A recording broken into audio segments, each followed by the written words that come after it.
So hello everyone and welcome to physical education India. आज इस video में हम लोग क्लास 12 के चैप्टर नंबर 6 को शुरू करने वाले हैं, जिसमें हम आज पहला टॉपिक पढ़ेंगे, that is fitness test. SAI Khelo India fitness test in school.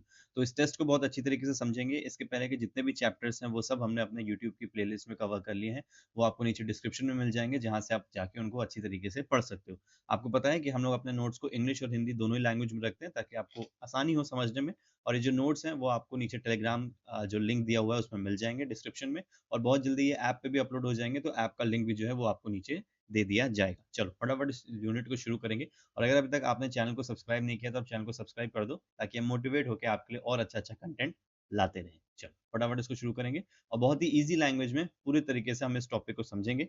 सबसे ज़्यादा इंपॉर्टेंट टॉपिक है ये आपके इस पर्टिकुलर चैप्टर में, क्योंकि ये काफ़ी ज़्यादा नया टॉपिक है और काफ़ी ज़्यादा इसको इंपॉर्टेंस दी जाती है फिजिकल एजुकेशन के फील्ड में एज अ टेस्ट। तो हम इसको समझेंगे। पहले हम समझ लेते हैं कि टेस्ट और मेजरमेंट क्या होता है। ठीक है, तो ये जो आपका चैप्टर है इससे भी एक छोटा सा क्वेश्चन बन सकता है, तो सबसे पहले इसको समझेंगे।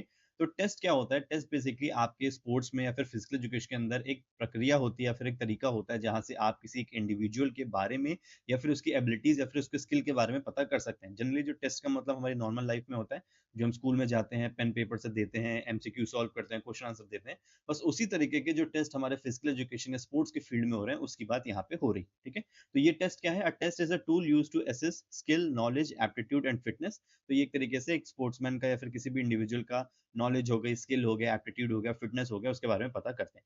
मेजरमेंट क्या होता है? जब जो डेटा हम कलेक्ट करते हैं, जैसे कि 10 बच्चों ने टेस्ट दिया, उन 10 बच्चों का क्या रिजल्ट आया, उस रिजल्ट को जब हम कलेक्ट कर रहे हैं ड्यूरिंग दैट टेस्ट, तो उसको हम मेजरमेंट बोलेंगे। अच्छा, एक टर्म इसमें और जुड़ता है जो कि आपके टॉपिक में नहीं दिया हुआ है या फिर अभी आपको नहीं पढ़ना है, वो है इवैल्यूएशन। तो बेसिकली जब आप हायर स्टडीज में जाओगे फिजिकल एजुकेशन की, तो इसको बोला जाता है टेस्ट, मेजरमेंट एंड इवैल्यूएशन। तो टेस्ट वही है, मेजरमेंट वही है, इवैल्यूएशन में क्या होता है? जब हम स्टैट्स का यूज़ करके या फिर रेंज का या फिर इंडेक्स का यूज़ करके अपने रिजल्ट्स पे आते हैं कि कौन बच्चा बेहतर है, किसको और अच्छा करना चाहिए, कौन बच्चा सबसे ज़्यादा कमज़ोर है, तो उसको हम बोलते हैं इवैल्यूएशन। लेकिन अभी हमको सिर्फ मेजरमेंट तक चीज़ें जाननी है जब हम डेटा को कलेक्ट करते हैं, ठीक है? तो measurement involves quantitative assessment based on specific attributes like size, height, weight and vital capacity. तो अलग-अलग चीज़ें जो हम पता कर रहे हैं अपने टेस्ट के थ्रू, वो सब हमारी इसके अंदर आ जाएँगी। Test measure performance, fitness, ability, knowledge और ये सारी चीज़ें हम देख चुके हैं, ठीक है? तो आपको टेस्ट और मेजरमेंट का मतलब समझ में आ गया होगा कि बहुत तरीके के टेस्ट होते हैं। जनरल टेस्ट होते हैं, जनरल फिजिकल फिटनेस के टेस्ट होते हैं, मोटर कंपोनेंट के टेस्ट होते हैं, कूदने के टेस्ट होते हैं, पुशअप करने के टेस्ट होते हैं, स्क्वाट्स करने के टेस्ट होते हैं, गेम से रिलेटेड भी टेस्ट होते हैं, फुटबॉल के बहुत सारे टेस्ट होते हैं, बास्केटबॉल के बहुत अलग-अलग टेस्ट होते हैं। तो ये सारे टेस्ट सब होते हैं, लेकिन इतने आपको पढ़ने नहीं है, ठीक है? इंपॉर्टेंस क्या है भाई? Selection of athlete. तो हम एथलीट्स का सिलेक्शन करने के लिए उनके टेस्ट करा सकते हैं, हमको पता चल जाएगा कौन सा एथलीट है अच्छा है। डेवलपमेंट ऑफ एथलीट, जो एथलीट्स होते हैं उनको डेवलप करने के लिए कि उनको किस पर्टिकुलर एरिया में खुद को और अच्छा करना चाहिए, उसके लिए हम टेस्ट करा सकते हैं। मोटिवेशन ऑफ एन एथलीट, तो measurement and evaluation provide motivation to athletes. अगर आप बार-बार टेस्ट करोगे और आपकी परफॉर्मेंस अच्छी होगी तो आप मोटिवेट भी होगे। प्रिडिक्टिंग परफॉर्मेंस, एक बच्चे का टेस्ट करा के आप प्रिडिक्ट कर सकते हो कि फ्यूचर में वो कितना अच्छा खेल सकता है। प्रमोटिंग नॉर्म्स एंड स्टैंडर्ड्स, तो जो भी रूल्स एंड रेगुलेशंस होते हैं उस टेस्ट और मेजरमेंट के, वो आप बच्चों को बता सकते हो और साथ ही साथ गेम के रूल्स के बारे में भी उनको पता चल जाएगा। मेजरिंग करंट फिटनेस स्टेटस, तो बहुत सारे कार्डियोवास्कुलर टेस्ट होते हैं, एंड्योरेंस टेस्ट होते हैं, जिनकी मदद से आप फिजिकल फिटनेस के बारे में भी जान सकते हो। स्ट्रेंथ टेस्ट होते हैं, फ्लेक्सिबिलिटी टेस्ट होते हैं, बैलेंस टेस्ट होते हैं। बैलेंस टेस्ट के बारे में पढ़ेंगे भी यहाँ पे, तो उन सारे टेस्ट के बारे में इनसे पता चल जाता है। और achieving objectives, test aid in achieving objectives and goals. तो ये जो टेस्ट है स्टेप बाय स्टेप, ये आपके जो ओवरऑल ऑब्जेक्टिव या फिर एम होता है, उसको पूरा करने में मदद करते हैं। ठीक है, आप देख सकते हो किस तरीके से यहाँ पे बहुत सारे टेस्ट की इमेजेस लगी हुई है। ये आपका एक एंड्योरेंस टेस्ट हो रहा है, जहाँ पे बच्चे भाग रहे हैं। ये आपका स्ट्रेंथ टेस्ट हो गया, लोअर स्ट्रेंथ टेस्ट हो गया, जहाँ पे आप देख सकते हो स्क्वाट हो रहा है। ये आपका एजिलिटी टेस्ट है, ये शटल रन टेस्ट आपका होता है। ये देखो आपका सिटअप्स के टेस्ट हो गए, क्रंचेस टेस्ट हो गए। तो अलग-अलग तरीके के टेस्ट आपके होते हैं, जिनसे आप पता लगा सकते हो कि कैसी आपकी परफॉर्मेंस है या फिर आपका लेवल कैसा है, ठीक है? ये हिंदी में भी है, आप इसको स्क्रीनशॉट ले सकते हो, नोट कर सकते हो। चलो, आज का हमारा टॉपिक शुरू करते हैं, जो कि हमारा सबसे पहला टॉपिक है, that is SAI Khelo India fitness test in school. अब ये टेस्ट होता क्या है और इसके अंदर क्या-क्या है, सबसे पहले ये हमको समझना है। देखो, एक टेस्ट के अंदर बहुत सारे मल्टीपल टेस्ट हो सकते हैं। जैसे कि ये मेन आपका टेस्ट है, Sai Khelo India fitness test. ये आपका मेन टेस्ट है और इसके अंदर भी छोटे-छोटे टेस्ट हैं, जिनको हम लोग क्या बोल सकते हैं, जिनको हम बोल सकते हैं टेस्ट बैटरीज़। ठीक है? इसको हम बोल सकते हैं टेस्ट बैटरीज़। तो अगर आपको एग्ज़ाम में टेस्ट बैटरीज़ वर्ड सुनने को मिले, तो समझ जाना कि ये किसी मेन टेस्ट के अंदर जो छोटे-छोटे टेस्ट हो रहे हैं, उनकी बात यहाँ पे हो रही है। ठीक है? अब देखो ये क्या है? A comprehensive program to assess fitness in school children. तो ये आपका जो Sai Khelo India fitness test है, ये ध्यान रखना कि ये किनके लिए है, ये स्कूल चिल्ड्रन के लिए है। Emphasises physical activity for all requiring specific skills, तो ये कोशिश करता है कि सब लोग फिजिकल एक्टिविटीज कर सकें और सबके अंदर कुछ स्पेसिफिक स्किल्स होनी चाहिए या हो जाए, उसके लिए ये टेस्ट आपका कराया जाता है। Fitness is general and can not be assign to one person for another, जो फिटनेस होती है वो जनरल होती है, सबकी अलग अलग होती है और एक के अंदर आप एक जैसी फिटनेस, सबके जैसी फिटनेस नहीं डाल सकते हो। Each test component can be adapted and individualized, जितने भी टेस्ट कंपोनेंट की बात यहाँ पे अभी हम करने वाले हैं नीचे, वो सब बच्चों को अपने अंदर ढालनी चाहिए और अलग अलग मात्रा में जितनी भी उसको डेवलप कर सके वो उसको डेवलप करें, ठीक है। अब देखो, ये जो आपका टेस्ट है fitness test SAI Khelo India, ये बेसिकली दो पार्ट्स में डिवाइडेड है। सबसे पहला जो पार्ट है वो है एज ग्रुप 5 to 8 ईयर्स, मैं इसको हाईलाइट कर देता हूँ, ठीक है। पहला आपका है एज ग्रुप 5 to 8 ईयर्स और जो दूसरा आपका है वो है एज ग्रुप 9 to 18 या फिर क्लास 4 to 12, ठीक है। तो बहुत सिंपल सा है, इसको आप याद रख लो कि सबसे पहली चीज कि आपका जो ये खेलो इंडिया टेस्ट है, Sai Khelo India test for school, ये दो पार्ट्स में डिवाइडेड है। सबसे पहला एज ग्रुप 5 से 8 साल या फिर क्लास 1 to 3, ये आपका पहला ग्रुप है। अब इसके अंदर आपकी 3 टेस्ट बैटरीज आती है। मैंने आपको बताया था जो मेन टेस्ट होता है उसके अंदर हम टेस्ट बैटरीज काउंट करेंगे, जो छोटे छोटे टेस्ट होंगे। तो सबसे पहला है बॉडी कॉम्पोजिशन यानी कि बीएमआई, दूसरा है बॉडी कोऑर्डिनेशन और तीसरा है बैलेंस। अब इनके लिए कौन कौन सा टेस्ट किया जाता है, तो बॉडी कॉम्पोजिशन के लिए बीएमआई को यूज करते हैं, बॉडी कोऑर्डिनेशन के लिए प्लेट टैपिंग टेस्ट होता है और बैलेंस के लिए फ्लैमिंगो बैलेंस टेस्ट होता है। इनके बारे में फटाफट नीचे भी देखते हैं, ठीक है। अब देखो, सबसे पहले जो हमारा ये पहला ग्रुप है 5 to 8 ईयर्स है, क्लास 1 to 3 वाला, इनमें क्या है, इनको एफएमएस की कोशिश कराई जाती है कि इनके अंदर एफएमएस स्किल्स होनी चाहिए। एफएमएस का फुल फॉर्म क्या है, फंडामेंटल मूवमेंट स्किल्स, ठीक है, like running, jumping, playing games and dancing. छोटे बच्चे हैं तो जो बेसिक स्किल्स होती हैं, जो बेसिक मूवमेंट्स होते हैं, वो इनके अंदर डेवलप कराने की कोशिश की जाती है, ठीक है। इंपॉर्टेंस क्या है, crucial for participation in sports and physical activities. तो ये जितनी भी 3 चीज हम देख रहे हैं यहाँ पे जो बच्चों की टेस्ट हो रही है, ये बहुत ज्यादा इंपॉर्टेंट है फिजिकल एक्टिविटीज में पार्टिसिपेट करने के लिए। बॉडी कॉम्पोजिशन, बॉडी कोऑर्डिनेशन और बैलेंस, 3 चीजें इसमें आपकी एसएस होती है जिनके बारे में हम देखने वाले हैं। सबसे पहले हम बात करते हैं बॉडी कॉम्पोजिशन की। इसके बारे में हम लास्ट यूनिट में ही पढ़ चुके हैं, लेकिन फटाफट हम यहाँ पे भी देख लेते हैं। डेफिनेशन क्या है, ratio of muscle fat in the body group by size, height, length and girth. अब देखो, जो हमारा बीएमआई होता है ये हमारा कॉम्बिनेशन होता है हाइट का और वेट का। इसका जो फॉर्मूला यूज होता है वो होता है किलोग्राम्स, ये हमारी हाइट हो गई, ठीक है, height in kilograms upon, sorry, weight in kilograms, मैं यहाँ पे जरा इसको करेक्ट कर देता हूँ, ठीक है, weight in kilograms upon height in metre square, ठीक है। ये फॉर्मूला होता है जिसको यूज करके हम अपना बीएमआई निकाल सकते हैं। अब किलोग्राम मानो किसी का 50 है तो आप यहाँ 50 लिख दो, किसी की हाइट 1.150 सेंटीमीटर्स है, ठीक है, जनरली हम 1 सेंटीमीटर्स में नापते हैं, मीटर्स में इसको कन्वर्ट करेंगे, 100 से डिवाइड कर देंगे तो आपकी हाइट हो जाएगी 1.5, लेकिन हमें लेना है स्क्वायर तो हम करेंगे 1.5 इंटू 1.5। इसको जब हम सॉल्व करेंगे तो हमारा जो बीएमआई है वो आ जाएगा अराउंड 22 पॉइंट समथिंग आएगा, ये हमारा बीएमआई आ जाएगा, ठीक है। अब बीएमआई को यूज करने का तरीका क्या होता है, एक स्केल आपकी होती है, ये देखो आपकी स्केल है, मेरे ख्याल से सही से विजिबल नहीं होगी, ये आपका 18.5 है, ठीक है। अगर आपका बीएमआई स्कोर 18.5 से नीचे आता है तो वो अंडरवेट हो जाता है, 18.5 से 24.9 आएगा तो नॉर्मल है, 25 से 29.9 है तो ओवरवेट है, 30 से 34.9 ओबीस है और 35 से ऊपर है तो एक्सट्रीमली ओबीस हो जाता है। तो अगर आपको अपना बीएमआई निकालना हो तो आप क्या करोगे, सबसे पहले अपना वेट ऊपर लिखोगे किलोग्राम्स में, फिर अपनी हाइट को मीटर्स में करके मीटर स्क्वायर करोगे और फिर आप इसको सॉल्व कर दोगे तो आपका बीएमआई आ जाएगा, ठीक है। चलो, तो ये बीएमआई निकाला जाता है। इक्विपमेंट क्या जरूरी है, हाइट और वेट का हमको इक्विपमेंट जरूरत पड़ते हैं, तो फटाफट हम देख लेते हैं कि इसका प्रोसेस क्या होता है बीएमआई को निकालने का। बीएमआई को थोड़ा और अच्छी तरीके से एग्जाम्पल के साथ मैंने लास्ट यूनिट में बताया, तो आप उसको वहाँ जरूर देख लेना। सबसे पहले देखो, procedure for measuring height. Height कैसे मेजर करते हैं, तो आप सबने कभी ना कभी अपनी हाइट मेजर करी होगी। रिमूव शूज, अपने जूते उतार दो, जो भी आपने भारी भरकम कपड़े पहने वो सब हटा दो, फ्लैट सरफेस पे खड़े हो जाओ, ठीक है। फीट, आपके जो पैर हैं एकदम फ्लैट होने चाहिए, एक साथ होने चाहिए, हील्स जो है वो एक साथ होंगी, सर आपको एकदम सीधा रखना है और सामने की तरफ आपको देखना है। Flat head piece, lower it until it firmly touches the ground, तो अपने सर को नीचे रखना है, ये नहीं कि आप ऐसे गर्दन को ऐसे उछाल रहे हो, ऐसे नीचे रखो। Mark where the head piece meets the wall, जहाँ पे आपका सर टकरा रहा है दीवार से उस जगह को मार्क कर लो, और फिर एक मेटल टेप से, आपने देखा होगा जो टेप आता है, इंच टेप जिसको हम जनरली बोलते हैं, उससे आप उसको मार्क कर लो कि आपकी हाइट कितनी है, ठीक है। और नियरेस्ट टू 0.1 सेंटीमीटर में हम इसको नोट करते हैं, ठीक है। तो 0.1 सेंटीमीटर भी हम इसको नोट करेंगे, राउंड ऑफ हम सीधे सीधे इसको नहीं कर लेंगे, ऐसा नहीं कि 1.58 आ रहा है या फिर 1.583 आ रहा है तो आपने इसको 1.6 कर दिया, नहीं। अब 1.588 आ रहा है तो 1.53 आ रहा है तो आप उसको राउंड करके 1.50 तक ला सकते हो, ठीक है। लेकिन आपको सेंटीमीटर्स 0.1 भी देखना होगा, ऐसा नहीं कि आप राउंड ऑफ कर दो सीधे कि नहीं इतना क्लोज हो रहा है तो 1.6 ही कर देते हैं, 1.7 ही कर देते हैं, ठीक है। तो इस चीज़ का आपको ध्यान रखना है। अब वेट कैसे मेजर करना है, तो वेट मेजर करने के लिए डिजिटल स्केल जो हमारी होती है, जो आपने देखा होगा जिम्स में जो मशीन लगी होती है, जिस पे आप खड़े हो जाओ और यहाँ पे आपका वेट लिख के आ जाता है, उसको आपको यूज करना है ताकि आपका वेट आ जाएगा। ठीक है, तो वेट और हाइट आपकी आ जाएगी, जिससे आप बीएमआई निकाल पाओगे। सेकंड जो आपका है वो है प्लेट टैपिंग टेस्ट। अब ये इमेज से आपको समझ में आ रहा होगा। देखो क्या है, measure speed and coordination of limb movement. Limb क्या हो गया, हमारे हाथों की बात यहाँ पे हो रही है, तो ये हमारे स्पीड और कोऑर्डिनेशन को मेजर करेगा, हमारे हाथों की। क्या क्या इक्विपमेंट चाहिए, एडजस्टेबल टेबल चाहिए, एक आपको टेबल चाहिए जो हाइट के अकॉर्डिंग एडजस्ट हो पाए। 220 मीटर 20 सेंटीमीटर येलो डिस्क। तो देखो दो डिस्क हैं, एक पहली डिस्क ये रखी है 20 सेंटीमीटर की, दूसरी ये रखी है। एक 30 इंटू 20 सेंटीमीटर का रेक्टेंगल है, ये आपका देखो रेक्टेंगल रखा हुआ है। ठीक है, ये कितना है आपका 30 इंटू 20 सेंटीमीटर, ये आपका रेक्टेंगल है, और ये आपके दोनों 20 सेंटीमीटर्स के। ठीक है, तो ये आपको याद होना चाहिए, क्योंकि ये एमसीक्यूज में आपसे पूछे जा सकते हैं। और एक इंपॉर्टेंट चीज़ कि इमेजेस बहुत ज़्यादा इंपॉर्टेंट है, सीधे सीधे इमेज आपको दी जा सकती है पेपर में और पूछा जा सकता है कि भाई बताओ कि इस इमेज में कौन सा टेस्ट हो रहा है, इसके जो इक्विपमेंट्स हैं वो क्या लगते हैं, या फिर ये टेस्ट क्या मेजर करते हैं, ये सारी चीज़ें आपको पता होनी चाहिए। और सेकंड आपका है स्टॉप वॉच। ठीक है, प्रोसीजर क्या है इसको करने का, टेबल की हाइट एडजस्ट करनी है। Place disc 60 centimetre apart with the rectangle in the middle. तो जो डिस्क है ये 60 सेंटीमीटर दूर रखनी है और रेक्टेंगल को आपको यहाँ पे बीच में रख देना है। ठीक है, place your preferred hand on the rectangle, tap the disc alternatively. अच्छा, ये नॉन प्रेफर्ड होगा। ठीक है, आपको इस रेक्टेंगल के ऊपर अपना नॉन प्रेफर्ड, यानी कि जो आपका उल्टा हाथ है जिसको आप यूज नहीं करते हो, वो आपको यहाँ पे रखना है। ठीक है, ये गलत लिखा हुआ है, मैं इसको करेक्ट कर देता हूँ।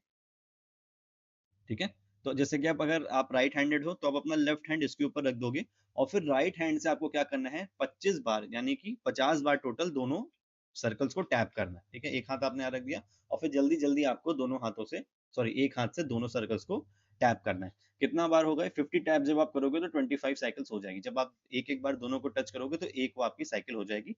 और आपका टाइम नोट होगा, जो स्कोरिंग होगी कि किस बच्चे ने अच्छा किया, किस बच्चे ने अच्छा नहीं किया, तो ये आपका स्कोरिंग के ऊपर डिपेंड करेगा। ठीक है, चलो, time take to complete 25 cycles is noted.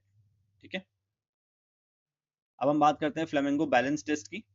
Flamingo, तो फ्लेमिंगो बैलेंस टेस्ट में आप देख सकते हो इसका जो पर्पस है वो है आपकी बैलेंस को मेजर करना। Measures ability to balance successfully on one leg. तो वन लेग पे जब आपके बैलेंस को मेजर किया जाएगा तो वो आपका फ्लेमिंगो बैलेंस टेस्ट कहलाएगा। ठीक है, इक्विपमेंट क्या चाहिए, एक बीम चाहिए या फिर स्टॉप वॉच चाहिए। बीम आप नीचे इनके देख सकते हो कि पैर के नीचे यहाँ पे देखो एक छोटा सा ब्लॉक जैसा रखा हुआ है। ये जो फोटोज हैं ये वही फोटोज हैं जो कि आपकी बुक्स में लगी हुई हैं, या फिर जो साई की ऑफिशियल फोटोज हैं उनकी वेबसाइट पे, वो मैंने यहाँ पे करी है। तो थोड़ी सी क्वालिटी उनकी खराब है, बट आप समझ पा रहोगे कि किस तरीके से यूज होना है, और इमेजेस देख के भी आपको समझना पड़ेगा कि कैसे क्वेश्चंस आपके इसके बन सकते हैं। ठीक है, प्रोसीजर क्या है, स्टैंड ऑन द बीम, आपको इस बीम के ऊपर एक पैर से खड़ा होना है। Balance on the preferred leg, जो आपका स्ट्रॉन्ग लेग है या जो आप प्रेफर करते हो उसको आप इसके ऊपर रखो।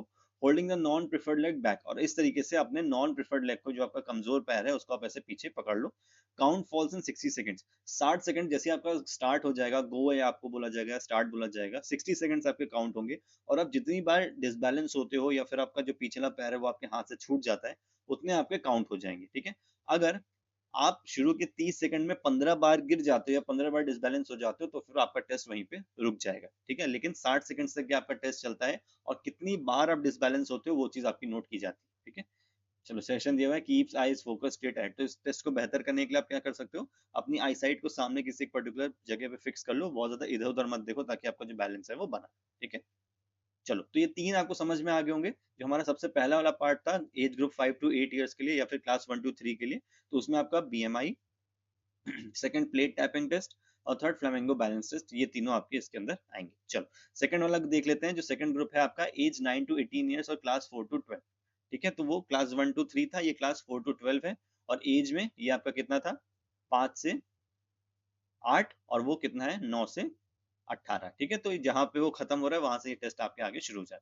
Focus on overall physical fitness, ये आपकी ओवरऑल फिजिकल फिटनेस के ऊपर बात करता है, क्योंकि यहाँ पे बच्चों का जो एज है वो बड़ी हो जाती है, तो वहां पे हम ओवरऑल फिटनेस की बात करेंगे।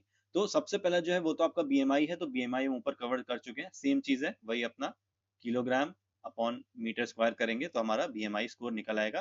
टेबल मैंने आपको ऊपर बता दिया, और एक और अच्छी table with examples last topic में हमने करी थी, तो अब लास्ट चैप्टर वाला वीडियो देखोगे तो समझ में आ जाएगा। ठीक है, अब देखो इसमें जो सेकंड टेस्ट है वो है 50 मीटर स्पीड टेस्ट। बहुत सिंपल सा है, जो हम लोग स्प्रिंट लगाते हैं, तेजी से भागते हैं, बस वही है। To determine acceleration and speed of an athlete. देखो ये पॉइंट्स इंपॉर्टेंट है, इनको जरूर नोट कर देना कि ये डिटरमाइन क्या करते हैं, फिर चेक क्या करते हैं। तो ये आपका एक्सेलरेशन और स्पीड डिटरमाइन करते हैं। ठीक है, इक्विपमेंट क्या चाहिए, एक मेजरिंग टेप चाहिए, स्टॉप वॉच चाहिए, कोन चाहिए, और एक ट्रैक चाहिए जिसपे आप भागोगे। ठीक है, प्रोसीजर क्या है, students run 50 metre from the starting line, एक स्टार्टिंग लाइन बनाई जाएगी और स्टूडेंट्स वहां से 50 मीटर भागेंगे। The starter stands behind the starting line, जो आपको सिग्नल देगा स्टार्टर होगा वो स्टैंडिंग लाइन के पीछे खड़ा हो जाएगा। द कोच और teacher command get set then go with a downward sweep of the hand and signal for the start. तो गेट सेट गो जैसा नॉर्मल होता है वैसे आपका एक्शन होगा। Before starting the student practice starts and acceleration, तो बच्चे starts और एक्सेलरेशन की प्रैक्टिस कर सकते हैं, वार्म अप कर सकते हैं। Two trials are given and the best time is recorded to the nearest 1/10 of a second. ठीक है, तो 2 ट्रायल आपको दिए जाएंगे और बेस्ट टाइम आपका जो होगा उन दोनों में से वो रिकॉर्ड होगा। जैसे कि अगर मैंने 2 बार 50 मीटर डैश किया किसी बच्चे ने, एक बार उसका 7.9 आया और सेकंड अटेम्प्ट में उसका 6.3 आया, तो ये वाला जो स्कोर है हम सीधे-सीधे इसको नोट कर लेंगे और ये इस स्कोर से कोई मतलब नहीं होगा। एवरेज नहीं निकाला जाएगा, सिर्फ जो एक अच्छा स्कोर आएगा वो नोट कर लेंगे, ठीक है? चलो सेकंड है 600 मीटर रन या वॉक। अब ये और ज़्यादा सिंपल है। ये क्या काम करता है, ये आपका कार्डियोवास्कुलर फिटनेस को जज करता है या फिर एंड्योरेंस को जज करता है, ठीक है? तो 600 मीटर है, कभी भी आपको 600 मीटर, 800 मीटर, 1 किलोमीटर ऐसा दिखे तो समझ जाना कि वो एंड्योरेंस के लिए हो। तो आपको एक ट्रैक चाहिए 600 मीटर की, मार्क कोन्स चाहिए, स्टॉप वॉच चाहिए टाइम नोट करने के लिए। प्रोसीजर क्या है, द स्टूडेंट रन्स और वॉक्स फॉर 600 मीटर्स। अब देखो ये रन और वॉक क्यों है, क्योंकि बच्चे अगर चाहें, अगर बच्चे भाग नहीं पा रहे हैं, बीच में थक गए, तो वो वॉकिंग करके भी उसको पूरा कर सकते हैं, ठीक है? तो जरूरी नहीं है कि आप भागते रहो बेहोश हो जाओ, नहीं। अगर कोई बच्चा नहीं कर पा रहा तो वो वॉक करके भी उसको कर सकता है, क्योंकि आपका टाइम नोट हो रहा है, आपका टाइम बढ़ेगा, स्कोर खराब होगा, लेकिन आपको कंप्लीट उसको करना है। Student stand behind the starting line and await the go command, they start running और walking at their own pace. तो वो अपने पेस पे गो बोलते ही, जैसे ही आपका स्टार्टर गो बोलेगा तो भागना शुरू कर देंगे या चलना शुरू कर देंगे। This test can be performed on an open field और अ ट्रैक। तो ये ओपन फील्ड पे भी हो सकता है अगर सही से मार्क्ड हो और एरिया अच्छा हो, या फिर ट्रैक पे भी हो सकता है। स्कोरिंग कैसे होंगी, time is recorded in minutes and second. तो कितने मिनट और कितने सेकंड में आपने किया वो होगा। इसमें सिर्फ एक ही ट्रायल मिलेगा, 2 ट्रायल आपको नहीं मिलेंगे, ठीक है? देखो फिर इसके बाद फोर्थ नंबर पे है सेट एंड रीच टेस्ट। ये क्या है, measures flexibility of the lower back and hamstrings. ठीक है, तो ये आपकी जो लोअर बैक है और जो हैमस्ट्रिंग मसल्स होती है उसकी फ्लेक्सिबिलिटी देखता है। ये आपके लोअर बैक हो गई, ठीक है, और आपकी ये हैमस्ट्रिंग्स हो गई। जो आपके क्वाड्रिसेप्स यानी कि आपकी जो थाई मसल्स होती हैं, उनके पीछे वाली जो मसल्स होती हैं थाइज में, उनको हम क्या बोलते हैं, उनको हम हैमस्ट्रिंग्स बोलते हैं, ठीक है? चलो, this test was developed by Wells and Dillon in 1952। तो ये इंपॉर्टेंट है, नोट कर लेना क्योंकि इनके में दिया हुआ है। वेल्स एंड डेलॉन ने 1952 में इसको बनाया। इक्विपमेंट क्या चाहिए, एक सिट एंड रीच बॉक्स और फ्लेक्सोमीटर चाहिए। तो एक सिट एंड रीच बॉक्स या फिर फ्लेक्सोमीटर की मदद से आप इसको कर सकते हो। इन दोनों टर्म्स को याद रखना, ठीक है? अब देखो इसको करते कैसे हैं। Participant sits on the floor with leg stretch straight ahead. तो जैसे इस तरीके से आपका इंडिविजुअल ये बैठ जाएगा और इनके जो पैर हैं ये आगे की तरफ स्ट्रेच हो जाएंगे, ठीक है? Shoes and socks are remove. हालांकि इस फोटो में सॉक्स है, लेकिन आपको शूज और सॉक्स दोनों ही उतार देने हैं, ठीक है? ये इसको मैं काट देता हूँ, यह समझ जाना है। The soles of feet should be placed flat against the box. तो ये आपके जो सोल है पैर के, ये एकदम फ्लैट होने चाहिए बॉक्स में, ऐसे एकदम सीधे हो जाने चाहिए। Both knee should be locked and pressed flat on the floor. आपकी जो नीज एकदम लॉक हो जानी चाहिए, ऐसे मुड़ी नहीं होनी चाहिए और एकदम जमीन से स्टिक होनी चाहिए। एन असिस्टेंट में होल्ड द नीज डाउन। कोई एक असिस्टेंट होगा जो आपकी नीज को नीचे की तरफ होल्ड कर लेगा। With palms facing downwards and hands on top of each other. आपके जो दोनों हाथ हैं वो, उसके जो पाम्स होंगे वो नीचे होंगे और हाथ एक दूसरे के ऊपर हो जाएंगे। The student reaches forward along the measuring scale as far as possible. और जो बच्चा है या फिर जो भी स्टूडेंट है, वो कोशिश करता है कि जितना ज्यादा अपनी बॉडी को आगे लेके जा सकता है और साथ ही साथ अपने हाथों को आगे लेके जा सकता है, उतना ज्यादा वो लेके जाएगा। यानी कि वो यहाँ से डाउन होने की कोशिश करेगा, जिससे उसकी बॉडी और ऐसे डाउन होती चली जाएगी और इसके जो हाथ है वो यहाँ से आगे चलते चले जाएंगे। तो जितना ज्यादा इसके हाथ आगे जाएंगे, अगर आप फोटो नहीं लगाई मैंने यहाँ पे, लेकिन अगर आप इस मशीन को ऊपर से देखोगे तो यहाँ पे ऊपर स्कोरिंग होती है, पूरा यहाँ पे स्कोर्स लिखे होते हैं कि कितने सेंटीमीटर ये बढ़ता चला जा रहा है। तो जितना ज्यादा आपका हाथ ऊपर जाएगा, उतना टिप को देखा जाएगा कि टिप आपकी किस स्कोर पे जा रही है, उस हिसाब से आपकी स्कोरिंग हो जाएगी, ठीक है? They hold the full reach position for at least 2 seconds. और उस पोजीशन पे जाके, जो आपकी कंप्लीट पोजीशन है, वहां पे जाके 2 सेकंड तक आपको रुकना पड़ेगा और फिर वो आपका स्कोर जो है वो काउंट यहाँ पे हो जाएगा, ठीक है? तो आई होप आपको ये चीज समझ में आ रही होगी, फोटो आपको क्लियर है। स्कोरिंग क्या है, the score is recorded to the nearest centimetre on an inch based on the distance reach by the finger tips of both hands. तो दोनों हाथों की जो फिंगर्स हैं, ये जितने पोजीशन पे जाएगी वो आपके यहाँ पे एज अ स्कोर नोट हो जाएगा, ठीक है? और एक ही चांस आपको यहाँ पे मिलेगी, ठीक है? ये क्लियर है? चलो फिर देख लेते हैं। एब्डोमिनल पार्शियल कर्ल है, ये आपके सिटअप्स आप इनको बोल सकते हो ये, लेकिन ये पार्शियल कर्ल है, ये फुल आपके सिटअप्स नहीं होते। अब देखो इसमें क्या है, पर्पस क्या है, to test the strength and endurance of abdominal muscles. जो हमारे एब्स मसल्स होते हैं, जो एब्डोमिनल मसल्स होती हैं, उनको हम लोग यहाँ पे टेस्ट करते हैं, ठीक है? अच्छा, इसमें अगर आप लोग पेपर में लिख देना रेक्टस एब्डोमिनिस, ठीक है, ये साइंटिफिक नेम, तो एकदम खुश हो जाएगा एग्जाम में, ठीक है? चलो ये एक्स्ट्रा बता दिया मैंने, वैसे आप एब्डोमिनल मसल्स लिख सकते हो। इक्विपमेंट क्या है, क्लीन कुशन सरफेस चाहिए, तो एक आपको सरफेस चाहिए, ऐसा मैट आप ले सकते हो।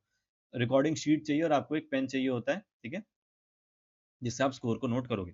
प्रोसीजर क्या है? Participant lies in the supine position on a cushion face. Supine position का मतलब क्या होता है? पीठ केबल। और प्रोन पोजीशन क्या होती है? पेट केबल, जब हम उल्टा होकर लेटते हैं। तो सुपाइन पोजीशन है, पीठ केबल आपके यहाँ लेट जाना है। The knee should be flexed and fit feet should B 12 inches from the buttocks. तो आपके जो फीट हैं, ठीक है, जो आपकी नीज है वैसे फ्लेक्स रहेंगी, सीधी नहीं रहेंगी, आपको ऐसे फ्लेक्स रखनी है। और ये जो आपके फीट हैं, ये आपके बटक से 12 इंचेस के डिस्टेंस पे ऐसे रहने चाहिए, ठीक है। Both feet should B flat on the floor. दोनों फीट आप देख सकते हो फ्लोर पे फ्लैट है, ठीक है। Arm should be extended and rested on thighs. आपके जो हाथ है वो एक्सटेंड होने चाहिए और थाइस पे रेस्ट करने चाहिए। Head should be in the neutral position. आपका जो सर है वो ऐसे नीचे की तरफ होना चाहिए, ठीक है।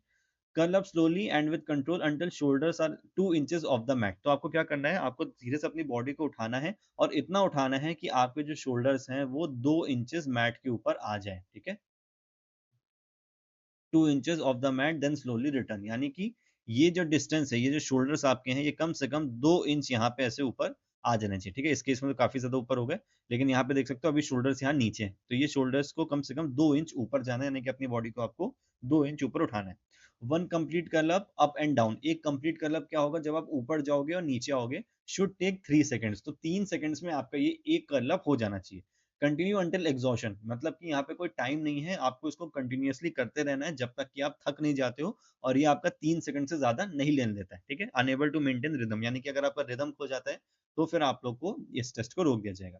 Movement should be continuous, no pauses in the up और डाउन पोजिशन। तो ये मूवमेंट जो है कंटिन्यूअस होना चाहिए। अगर आप कहीं भी बीच में रुकते हो और 3 सेकंड से ज्यादा होता है तो फिर इस टेस्ट को वहीं पे रोक दिया जाएगा। तो आपको कंटिन्यूअसली कर्लअप्स करते रहना है। स्कोरिंग क्या है? Record the total number of partial curl ups. आप जितने कर्लअप्स आपने किए उसको रिकॉर्ड करो। A curl-up is only counted if the shoulders are raised at least 2 inches। और वो कर्ल तभी काउंट होगा अगर आप 2 इंचेस ऊपर उठोगे। अगर आपने मानो कि 15 कर्लअप्स किए, जिसमें से 10वां और 12वें नंबर वाले में आपने शोल्डर को 2 इंचेस नहीं उठाया, सिर्फ 1 इंचेस उठा के वापस चले गए, तो फिर उस वाले को काउंट नहीं किया जाएगा। फाइनल स्कोरिंग में आपके 13 कर्लअप्स आएंगे, क्योंकि दो में आपने 2 इंचेस नहीं उठाया था, ठीक है। और ये फाइनल स्कोर तभी पता चलता है जब आप पूरा कंप्लीट कर लेते हैं, ठीक। चलो लास्ट वाला देख लेते हैं। अब जो लास्ट वाला है इसमें देखो एक छोटी सी आप कैसे कह सकते हो कि एक छोटा सा स्पेशल कंसिडरेशन है, वो ये है कि बॉयज और गर्ल्स के लिए ये टेस्ट थोड़ा सा अलग होता है, ठीक है। कैसे अलग होता है? पुशअप्स आप सबने लगाई है। पुशअप्स देखो, जब बॉयज की बात होती है तो ये नॉर्मल पुशअप होती है, और गर्ल्स के लिए फ्लेक्स लेग पुशअप्स यहाँ पे होती है, ठीक है। ये देखो, या फिर इसको मॉडिफाइड पुशअप भी आप बोल सकते हो। यहाँ पे देखो, जो लड़के हैं उनकी नीज ऊपर है और जो गर्ल्स हैं उनकी नीज यहाँ पे नीचे ग्राउंड पे लग रही है, ठीक है। तो सिर्फ इतना डिफरेंस है और कोई डिफरेंस नहीं है। और बॉयज और गर्ल्स के लिए अलग अलग होती है। तो ये आप ऐसे मत समझना कि एक बॉयज पुशअप 6th नंबर हो गया, गर्ल्स पुशअप 7th हो गया, नहीं, दोनों ही 6th नंबर पे काउंट करेगी। दोनों एक ही टेस्ट है, बस बॉयज के लिए अलग है और गर्ल्स के लिए अलग है, ठीक है। तो ये आपका लास्ट टेस्ट होगा। तो ये क्या करता है? To measure upper body strength and endurance. तो अपर बॉडी की जो स्ट्रेंथ है, एंड्योरेंस, उसको मेजर करेगा। एक फ्लोर मैट चाहिए, पेपर और पेंसिल चाहिए स्कोर नोट करने के लिए। स्टार्ट पोजीशन क्या है? लाई ऑन स्टमक, पेट के बल लेट जाओ, हैंड अंडर शोल्डर। जो आपके हाथ है वो शोल्डर्स के नीचे होने चाहिए, शोल्डर विथ के अपार्ट होने चाहिए। फिंगर्स पॉइंटिंग फॉरवर्ड, फिंगर जो सामने पॉइंट करेंगी, पैर आपके साथ में होंगे। Feet not more than 12 inches apart. तो आपके जो पैर हैं वो 12 इंच से ज्यादा उनमें गैप नहीं होना चाहिए, ठीक है। Lift body pushing off floor, अपने बॉडी को ऊपर उठाओ, आर्म्स को एक्सटेंड करो, कीपिंग बॉडी स्ट्रेट, अपने बॉडी को सीधा रखो। Lower body until chest touches the mat. और आपका जो चेस्ट है, जब आप नीचे जाओ तो वो नीचे मैट पे टच होना चाहिए, और फिर से आप वापस ऊपर आओ, ठीक है। Elbow should be close to the body pointing backwards. तो जो एल्बोज हैं ये बॉडी के क्लोज होनी चाहिए और ये पीछे की तरफ पॉइंट करनी चाहिए। ऐसे नहीं, कभी कभी लोग पुशअप करते हैं तो उनका हाथ ऐसे साइड में हो जाता है, नहीं, ये ऐसे पीछे की तरफ होने चाहिए। Complete each up down cycle with control movement, no pauses. तो कोई रुकना नहीं है, ऊपर जाना है, नीचे जाना है, फिर ऊपर जाना है, फिर नीचे जाना है। Maintain a straight body line, अपनी बॉडी को स्ट्रेट रखना है, कोई आर्क नहीं बनना चाहिए यहाँ पे। मतलब कि कोई ऐसा आपकी बॉडी ऐसा शेप में हो जाए या फिर ऐसे नीचे की तरफ झुक जाए, ऐसा नहीं होना चाहिए। वो पूरे टाइम सीधी होनी चाहिए। If student can not maintain form, stop the test. अगर आप नहीं कंट्रोल कर पा रहे हैं अपनी बॉडी पे या सही से नहीं कर पा रहे हैं तो टेस्ट वहीं पे रुक जाएगा। Total number of complete pushups count आपके यहाँ पे हो जाएंगे। तो जितने पुशअप्स आपने किए वो आपके यहाँ पे काउंट हो जाएंगे, ठीक है। गर्ल्स के लिए सब कुछ सेम है, कुछ भी डिफरेंस नहीं है। बस यहाँ पे आपका क्या हो जाएगा पोजिशन में, कि आपके जो नीज होंगे वो नीचे आपके टच करने लगेंगे, ठीक है। तो start position kneeling, hands under shoulder, fingers pointing, knees together, shins on the mat, ठीक है। तो आपकी जो शिन है ये आपकी मैट पे रहेगी। बॉयज के केस में बॉडी स्ट्रेट थी, बस यहाँ पे आपकी जो शिन या फिर आपकी नी हो गई वो आपका मैट पे टच करेगी। बाकी कोई भी चेंज इसमें नहीं होगा, बाकी पूरा प्रोसीजर यहाँ पे सेम है, ठीक है। तो ये आपके जो 6 टेस्ट थे, ये आपके किसके लिए थे? एज ग्रुप, 9 टू 18 और क्लास 4 टू 12। कहाँ चला गया, ये रहा, ठीक है।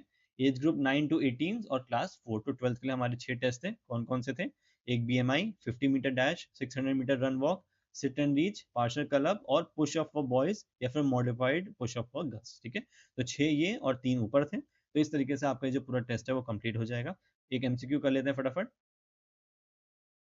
What is the required vertical displacement of the shoulders for a curl up to be counted as complete? तो जो हमारा सेकंड वाला था 9 to 18 ईयर्स वाला या 4 to 12 क्लास वाला, उसने देखा था कि जब हमको पार्शियल कर्ल्स करने हैं तो एक जो आपका शोल्डर है वो कितना ऊपर आना चाहिए मैट के, तो कम से कम इसका जो डिस्टेंस है वो आपका 2 इंचेस का होना चाहिए, ठीक है। तो इसका आंसर हो जाएगा एटलीस्ट 2 इंचेस, कम से कम 2 इंचेस का ये होना चाहिए, ठीक है।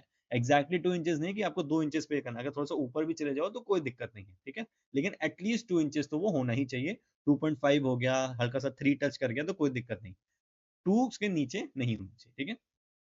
सेकंड क्वेश्चन है, according to the instructions how long should one complete curl up cycle up and down? तो कितने सेकंड्स में हमको एक यही शोल्डर जो हमारे पार्शियल कर्ल अप्स थे इसको अप एंड डाउन करना है, तो ये आपका होमवर्क है। इस क्वेश्चन को आप नीचे कमेंट में आंसर कर सकते हैं। तो आई होप आपको समझ में आया होगा। थोड़ा सा वीडियो लंबा हो गया, बट अगर आप इसको 2x में आपने देखा होगा तो बहुत जल्दी से आपने इसको कवर कर लिया होगा। अगला वीडियो जो है वो जल्दी आपको मिलेगा। Thank you so much for watching this video.